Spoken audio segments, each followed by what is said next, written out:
Olá, está no ar É Tempo de Amazônia, uma jornada rumo ao desenvolvimento sustentável e a preservação de um dos maiores patrimônios nacionais, o bioma amazônico. A bordo hoje eu vou conversar com a advogada e especialista em direito ambiental e comentarista do canal AgroMais, Samantha Pineda. Samantha, seja muito bem-vinda aqui ao É Tempo de Amazônia.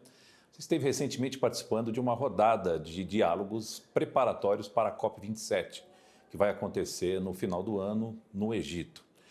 Começa a tomar corpo uma discussão fundamental, que é, na verdade, o cálculo ou o balanço de mudança no uso da terra. E há diferenças de regiões no planeta muito significativas. Uma diferença que pode colocar o Brasil numa posição bem mais confortável, bem mais sólida nessa corrida pelo carbono neutro, pelo combate às mudanças climáticas, por exemplo. Seja bem-vindo aqui ao Tempo de Amazônia. Queria que você trouxesse um pouco dessa sensibilidade para quem acompanha aqui o É Tempo de Amazônia nessa jornada aí rumo ao desenvolvimento sustentável. Seja bem-vinda. Obrigada, Marcela. Um prazer estar aqui. Eu queria sempre vir aqui, né? Assisto a Tempo de Amazônia e falo, não, um dia eu ainda vou lá conversar com ele. Então, muito obrigada pelo convite. Talvez a gente devesse até trocar de lugar, você está sempre aqui. Mas, enfim. Imagina. Super bem conduzido o programa. Eu acho que tem trazido conteúdo super relevante e já não era sem tempo essa discussão a respeito de mudança do uso da terra. Porque, primeiro, para a gente nivelar, para o pessoal entender. O IPCC, que é o painel intergovernamental lá da ONU, que é, digamos, a instância científica a qual recorrem todos os consultores ali para nortear as discussões das COPs, ele tem uma visão muito centrada. Nós estamos falando de hemisfério norte sempre, onde estão os maiores emissores, onde estão os países mais desenvolvidos, onde desmatamento tem um significado completamente diferente do que se faz da conversão de vegetação nativa em uso produtivo, em uso antropogênico aqui no Brasil. E quando a gente parte de uma premissa errada, Marcelo, a gente acaba desenvolvendo todo o restante da política de uma forma equivocada. Então, quando falam pelo IPCC e quando esses painéis, a gente teve a oportunidade de conversar na Amazônia tecnicamente a esse respeito, quando a gente fala em mudança de uso da terra, uso antropogênico da terra, aqui no Brasil, nós não estamos falando de degradação. Nós estamos falando de um uso sustentável, onde não se perde a biomassa, portanto, aquele carbono que estava ali estocado não volta para a atmosfera, onde o uso do solo é um uso sustentável também, pelas técnicas que a gente cansa de falar aqui, bioinsumos, sistemas de integração, plantio direto e tudo aquilo que a gente faz, e também pela forma como a gente conserva a parte importante, áreas de preservação permanente, reserva legal. Então, quando foi até curioso, porque a expositora do IPCC colocou lá, inquestionavelmente, né, a transformação do uso da terra como emissor, e quando eu tive a oportunidade de ter a palavra, eu falei, olha, no Brasil não é assim. E o pessoal do Hemisfério Sul, o pessoal do Uruguai, do Paraguai, falou, exato, nós temos outra forma de uso da terra. E se criou até uma situação um pouco desconfortável, eu diria, porque a gente está conseguindo colocar um questionamento nesse posicionamento do IPCC, e lembrando que a Amazônia não é uniforme, a gente não pode tratar a Amazônia como uma coisa só. Olha o tamanho desse bioma, quanto tipo de fitofisionomia tem lá, quanto tipo de solo, mais de 1000 municípios, cada um com a sua autonomia, sendo que precisa ser olhada como um motor de captação de carbono, porque soja capta carbono, milho capta carbono, soja capta carbono e uma floresta equilibrada não capta mais carbono. Então, é uma polêmica que vai dar bastante discussão aí, Marcelo. Bom, a gente começa a desmistificar também algumas questões a partir dessa discussão. Tem uma palavra aí que é difícil, às vezes, até compreender, que é o tal daquela sigla AFOLU, né? Que, na verdade, é agricultura, florestas e outros usos da terra, tal do AFOLU, Agriculture, Forestry and Other Land Use. Quando que essa métrica, porque é quase uma métrica, né? Quase uma equação, ela foi criada, ela parte de modelos que são lá do hemisfério norte, é isso? E eles precisam ser adaptados aqui no Brasil, é isso? Já começa com a tradução, né? O AFOLU, que é a sigla em inglês, quando a gente fala Agriculture and Forest, este forest lá é silvicultura, é o ato de plantar como uma cultura de colheita as árvores. E não é o forest, a nossa rainforest, a nossa floresta tropical daqui.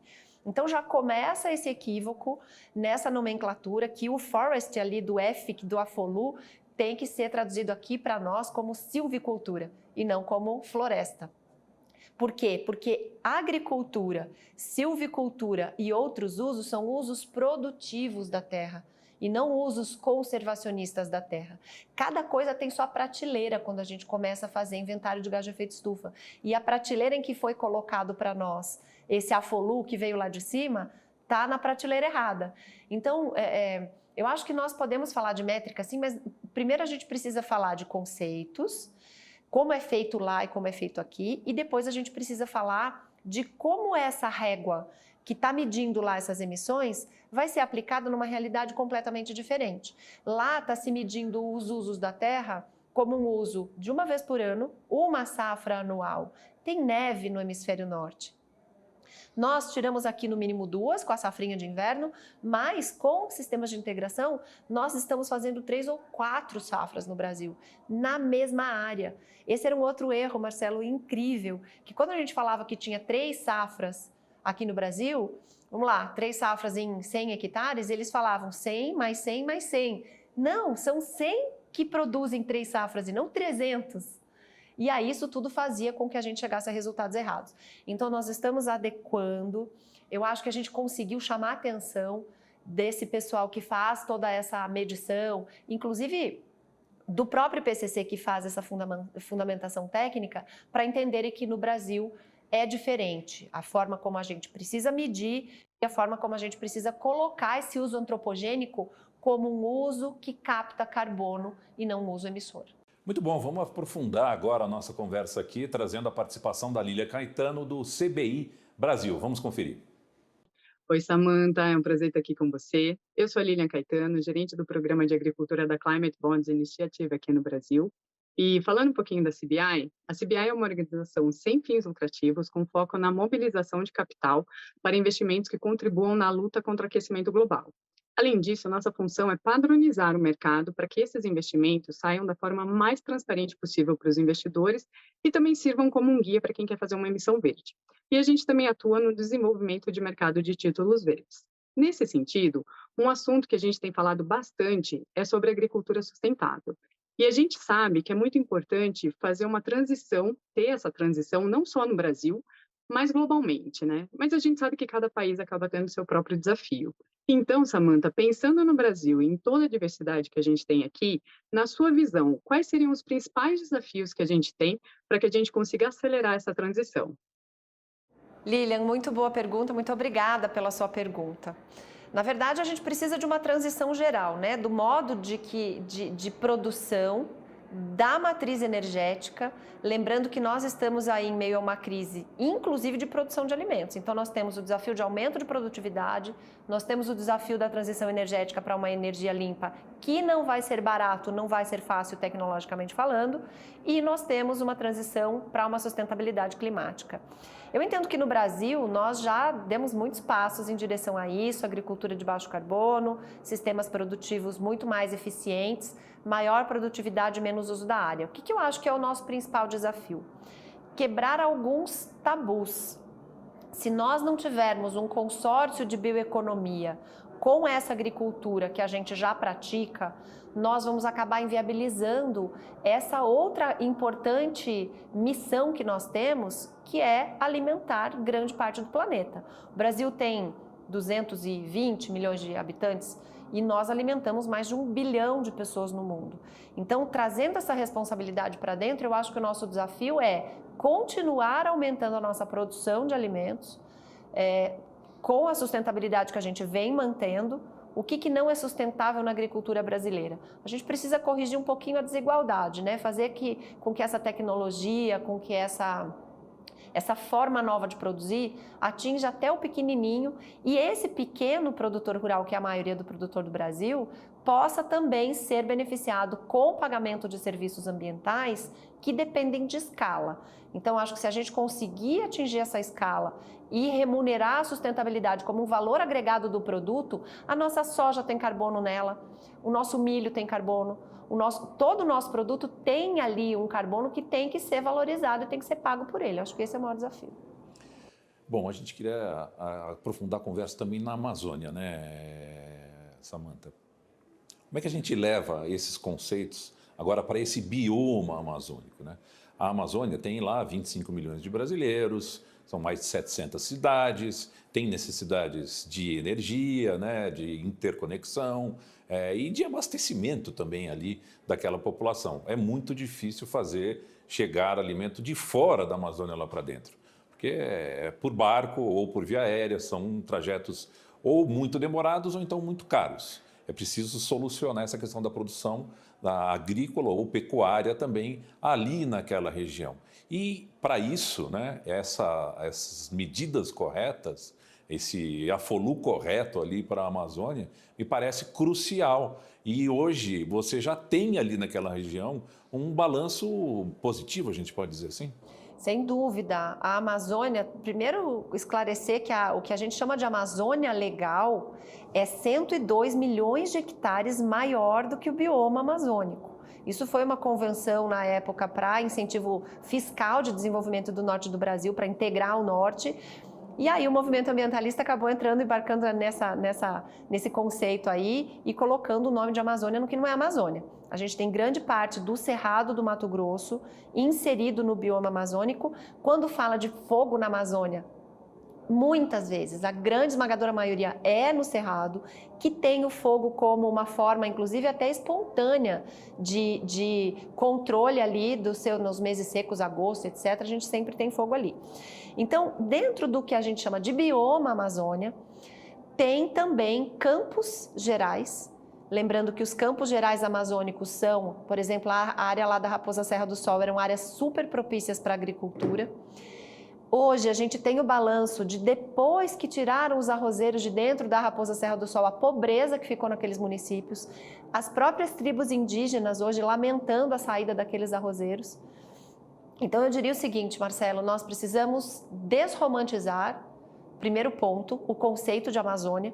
A Amazônia é um bioma onde moram as pessoas, precisa vencer desafios logísticos, como você falou, o transporte é super difícil, chegar nos lugares é muito trabalhoso, caro, demorado.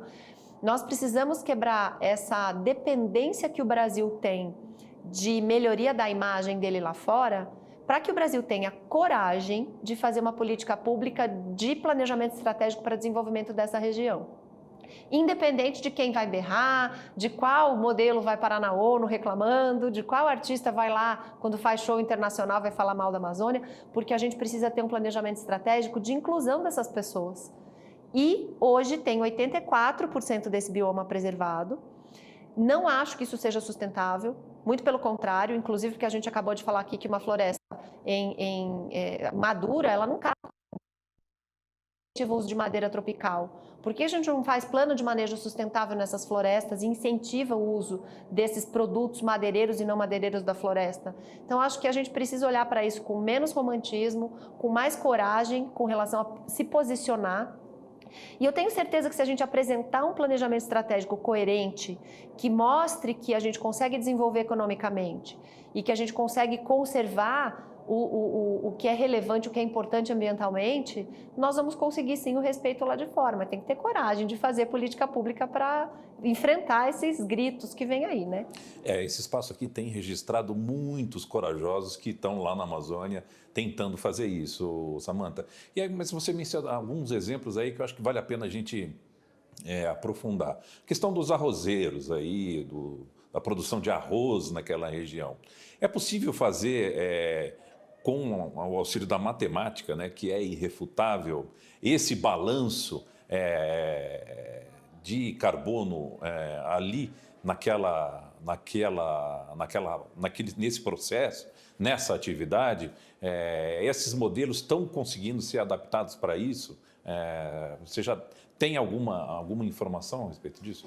Olha, Marcela, excelente pergunta, porque aí o que a gente vai vender? A gente vai vender um produto que é carbono neutro, que tem, e aí eu vou falar o seguinte, a gente está falando de um serviço ambiental, que é o mercado de carbono, que está superaquecido, que tem previsão de transferência de recursos dos países desenvolvidos para a gente que está em desenvolvimento. E eu gostei muito, quero citar aqui o Marcelo Freire, que esteve aqui no É Tempo de Amazônia, acho que no Fórum de Discussão de Economia Verde, e falou a respeito desse conceito que precisa ser relativizado de país em desenvolvimento e país desenvolvido.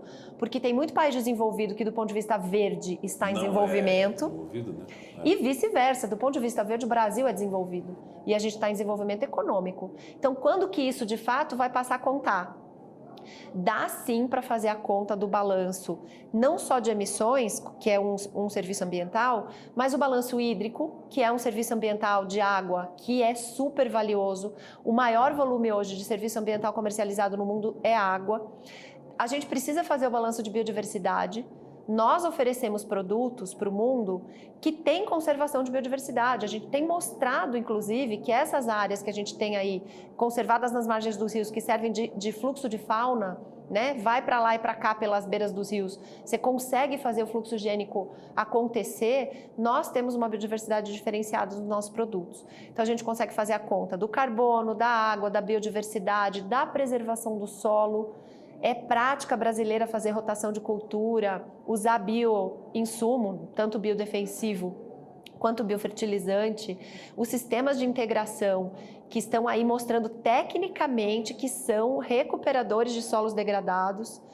Então a gente consegue fazer esse balanço e a gente deu o primeiro passo. O Brasil publicou o decreto 11.075, deu o pontapé no mercado regulado de carbono, para que os setores envolvidos possam fazer os seus balanços e colocar na mesa quais são seus objetivos de redução e não só de redução, porque tem muita coisa que o Brasil não vai precisar reduzir. Se a gente arrumar esse inventário, arrumando o nomezinho lá do Afolui, etc., eu acho que o Brasil vai ser carbono negativo, viu, Marcelo?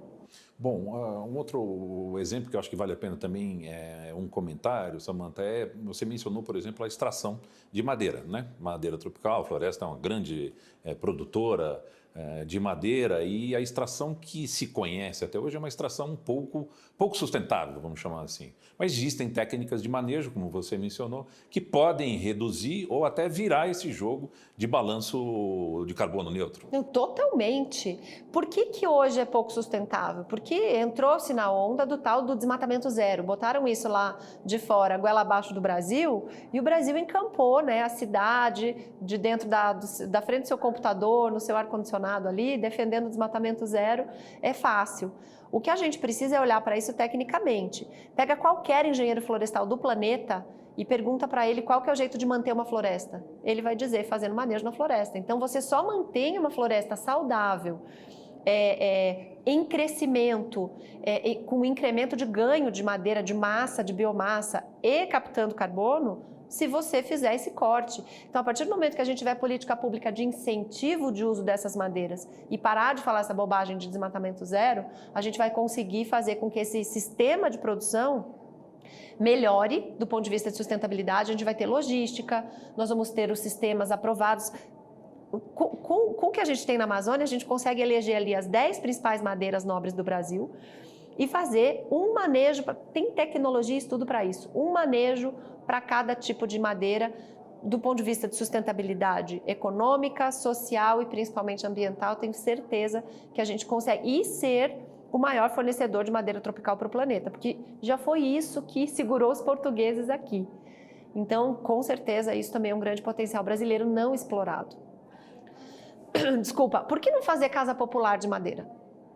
Né? Conforto termoacústico, total sustentabilidade, a gente tem aí concreto, extração de cimento, Por quê? Porque a gente não tem o incentivo a fazer projetos, por exemplo, de casas populares de madeira. Que poderiam ser aproveitados, inclusive, em outras regiões, não só lá na Amazônia, né, Samantha? Em todas as regiões, né, Marcelo? O que também me parece bastante importante de a gente entender e que pouco se conhece, porque fica com esse fetiche do desmatamento zero e tudo mais, né? Hoje, para manter o Código Florestal lá na Amazônia, obriga o proprietário a manter 80% intacto, preservado, podendo explorar cerca de 20%. Isso não existe em lugar nenhum no mundo, né? Algo tão rigoroso, tão forte desse jeito, mas esses 80% eles precisam ser protegidos. E não existe proteção melhor do que arrumar alguma remuneração para que aquilo fique em pé, né? Valorizando aquilo em pé, porque botando cerca não vai resolver. Então, assim, essa métrica aí pode ser aplicada para esse caso, para ir buscar a remuneração que uma área de preservação precisa, por exemplo? Não só pode, Marcelo, se não fizer isso, não vai parar em pé. O que a gente tem hoje no Brasil é uma bagunça criada por governos anteriores que encheram a Amazônia de unidades de conservação e terras indígenas gigantes para que não se usasse aquela região. E isso não funciona, porque a gente vê a população crescer e quando ela não tem alternativa econômica, a primeira coisa que se mata é a fome. Então, se o sujeito sai para buscar um alimento, um sustento para a família, para o filho, não vai se fazer preservação assim. Se nós colocarmos que no 80% de reserva legal é possível haver manutenção através de plano de manejo florestal sustentável, com exploração de madeira, com exploração de outros produtos tropicais, não madeireiros até da floresta, é só assim que a gente vai conseguir manter floresta em pé. E eu vou um pouquinho além. Quando a gente fala de manter os 20%, deixar os 80%, isso está funcionando dentro do que é possibilidade de uso de terras tituladas e propriedades particulares. Que o sujeito lá dá o jeito dele, se vira em 8 para fazer nos 20% conseguir tirar algum sustento e está cuidando dos outros 80%. Só que nós temos no Brasil milhões de hectares não atribuídos. Mais de 50 milhões de hectares na Amazônia não são nada, não são de ninguém. Não teve regularização fundiária, distribuição de terra. Não é parque, não é terra indígena, não é área pública, não é devoluta. É terra de ninguém, é onde ocorre a maioria dos crimes ambientais. Nós temos os invisíveis da Amazônia, Marcelo, já que a gente está falando aqui bastante a respeito disso, nós temos aquelas pessoas que foram incentivadas a ir para lá, com a promessa de que receberiam os títulos da terra. Em cima dessas áreas vieram governos depois e criaram unidades de conservação e essas pessoas estão lá esquecidas porque eles não são ilegais, eles foram incentivados, eles tinham que abrir 50% para ganhar o título da área. Hoje eles estão tidos como ilegais porque eles abriram 50%, então teoricamente pela reserva legal de hoje eles estão devendo 30%. Eles não conseguem um financiamento, eles não têm o título e eles não podem sair de lá, eles não têm para onde ir. E a gente não consegue olhar para essas pessoas porque é uma unidade, é uma floresta nacional, é uma reserva biológica. O que faz com essas pessoas hoje? Então o governo precisa ter coragem para resolver esses problemas. E é uma vítima perfeita para a atuação criminosa, né? Perfeita. Porque é facilmente comprável, né? Sim, a pessoa está passando necessidade, né? Passando necessidade e as propostas são de muito dinheiro, né? As atividades ilícitas acabam gerando muito lucro, isso é uma aliança muito perniciosa para a própria região. Agora, um contraponto que talvez valha a pena a gente comentar, Samantha, a gente viu recentemente os Estados Unidos nesse movimento e até alguns outros países abrindo espaço de preservação ambiental justamente para a agricultura.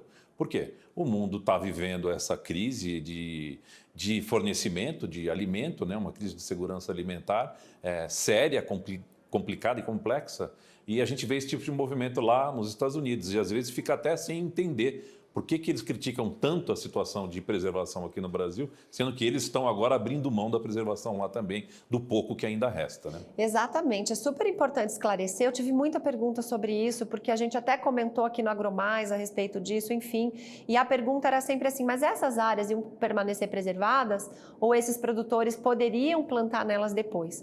Nos Estados Unidos funciona diferente, o governo ele incentiva pagando um aluguel dessas áreas que não vão ser usadas por 10 ou por 15 anos, são os dois tipos de contratos que existem.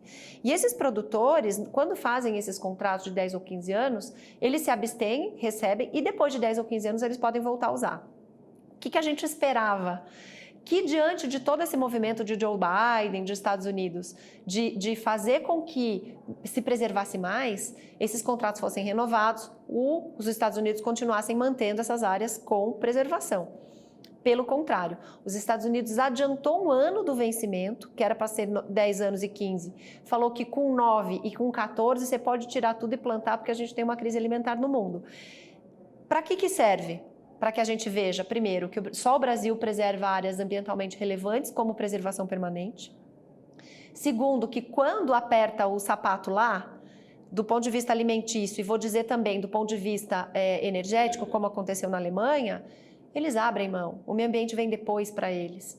Então a gente precisa olhar com menos romantismo, parar de criticar o Brasil. Os brasileiros criticam o Brasil de uma forma injusta, de uma forma com desconhecimento, e a gente precisa olhar com um pouco mais de carinho, principalmente para a Amazônia, que tem um potencial gigantesco de produção, com conservação, com sustentabilidade. Bom, Samanta, você tem estudado bastante essa questão dos créditos de carbono, né? A gente já mencionou aqui o Fórum de Economia Verde, que o próprio canal AgroMais promoveu. Essa discussão ela ganhou muito corpo depois da COP26, com uma regulamentação que está andando de forma acelerada. Parece que há um contexto onde as pontas começam a se interligar. Essa questão da preservação da Amazônia a partir de modelos que sejam realmente aplicáveis aqui àquela região, com um uso sustentável dessa terra e também até da própria floresta, pode viabilizar um mercado de carbono bastante significativo e relevante aqui para o Brasil. Marcelo, eu vou quebrar um pouco aqui das expectativas. Eu acredito no mercado voluntário de carbono. Eu não acredito que países desenvolvidos vão botar dinheiro nesse negócio. Meu Deus, de onde você está tirando isso? Eu tenho ido às discussões, eu tenho comparecido e toda vez é uma coisinha nova que aparece. Lá no Acordo de Paris, ficou tratado que todos os gases de efeito estufa seriam convertidos em carbono equivalente para que esse mercado fosse possível, para que a gente não tivesse que ter um mercado de cada gás de efeito estufa. São vários, né, que promovem, cada um com menos tempo na atmosfera ou com mais impacto, enfim.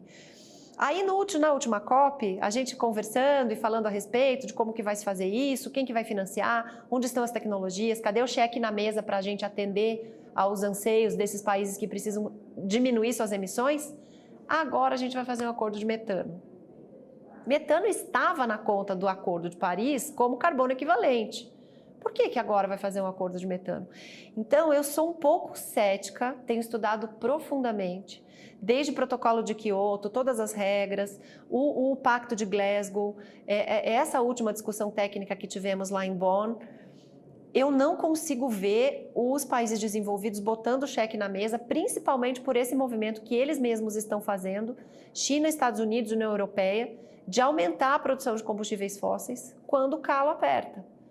Então, eu acredito muito no mercado voluntário, eu acho que as empresas, a iniciativa privada vai buscar o net zero, porque querem ser emissão zero, querem neutralizar, querem usar isso como ferramenta de consumo, isso vai ser valor agregado, o agronegócio brasileiro tem uma grande chance aí, mas dizer que vai vir alguém que é grande emissor e botar um cheque na mesa para falar, ó, Brasil, vou financiar você porque você está com carbono zero, eu acho que a nossa única chance é embarcar, através de CDUs e CDRs, tanto na madeira quanto nos nossos produtos, nos grãos, o valor do carbono dentro desse produto. Especialmente nos produtos, né? Especialmente nos produtos. A China vai comprar soja, paga pelo carbono que está lá, porque o pé de soja captou carbono. Aliás, quanto mais carbono, maior o crescimento vegetativo, eu tenho mais produtividade.